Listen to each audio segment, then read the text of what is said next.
Hi guys, it's Chris at Cork and Crown, back in my cider shed with some more cider to try.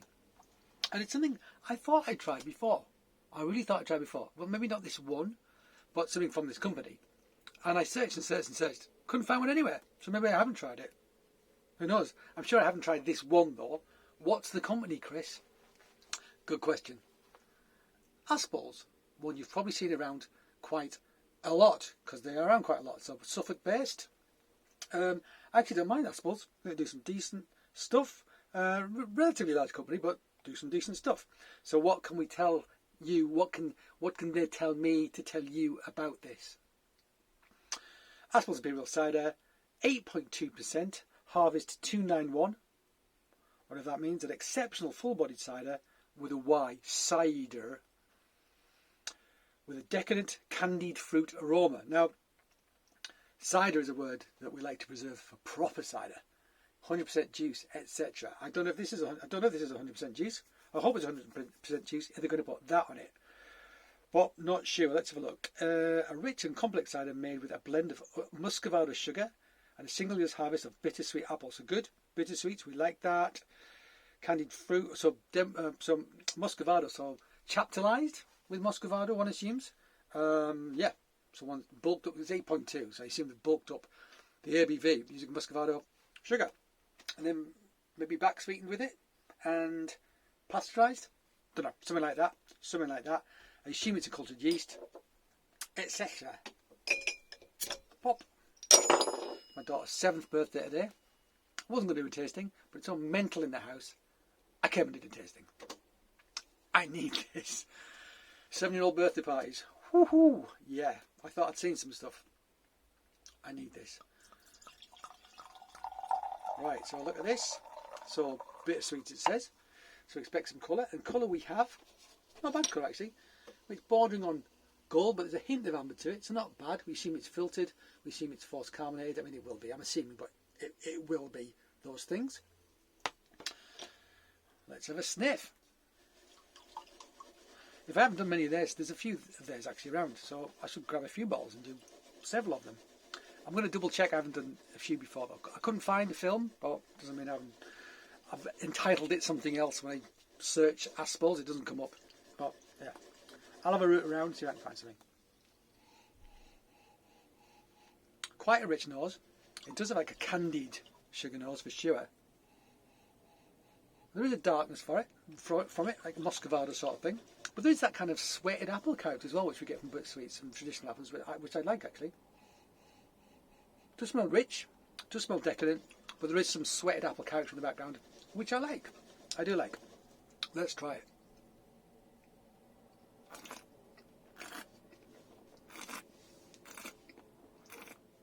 Quite fizzy. Couldn't just about take it. A bit less would have been good. Oh yeah. So there is some tannin, not loads, but it's there. And then there's a very dark muscovado character right in the middle of this. There really is. It doesn't taste tartar-tan. It doesn't taste like that burnt caramelised stuff you get with that tartar-tan flavour you get with a lot of sort of like French ciders, you know, Normandy ciders. It feels rich in the middle, super rich.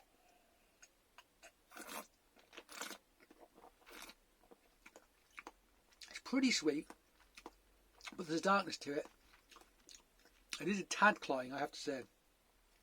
Because it's bittersweets, there's not loads of acidity. I feel like it could have done something, some sourness, some acidity to temper that sugar, to be honest with you. Yeah, it tastes like a very, very, very, very, like if you made a toffee apple, but did it with like burnt caramel, rather than sort of light toffee, like almost like a burnt caramel sort of character. I think this is what it would taste like. I really do. It's alright. Actually, it does feel pretty beefy. So 8.2 doesn't surprise me. I'm not getting any heat, but it feels like it could be 8.2. But it's very rich. It really is rich. I think I need something acid to balance that. Or eat something with some salt to balance it. Because the sweet and the salt would help each other out. Or the acid would help balance that sweetness as well.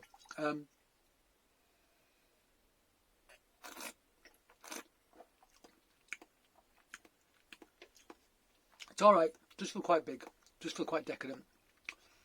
There is that Yeah, it's like a toffee apple with lots of burnt caramel on it, but yeah, rather than just your regular sort of toffee that you get on them. That's what it's making me think of. And it is pretty beefy. I think maybe a little bit less sweetness would have been good. I just feel like what acidity is there would have been more prominent and balanced the sweetness, better if there wasn't quite so much of the sweetness. It's a little bit on the rich side. It's not bad. I just feel like it's a little out of whack, but it's loads better than so many ciders that are out there. But yeah, Cider cloying, it's funny because like the Westerns and the Thatchers, which is like vintage 2020, whatever it happens to be, they usually up in the 8%ers. And I find them too cloying as well. I really do. It's like, if it's 8.2%, why do you have to make it really sweet as well? It's not necessarily necessary, if you like. Not bad. Not bad. Worth trying if you're in the supermarket, because it ain't that expensive, but it is pretty strong and it is pretty rich. So you couldn't drink loads of these for sure. I mean, you get very drunk if you did. And I think the sweetness will become overpowering over time. So there you go, guys. An Aspall cider. Something you should try, though. Absolutely. Thank you for joining me in my shed. You gave me an excuse to run away from a 7-year-old's birthday party. Thank you for that. And also allowed me to have a drink. Thank you for that. I hope you join me again. But until that time, cheers.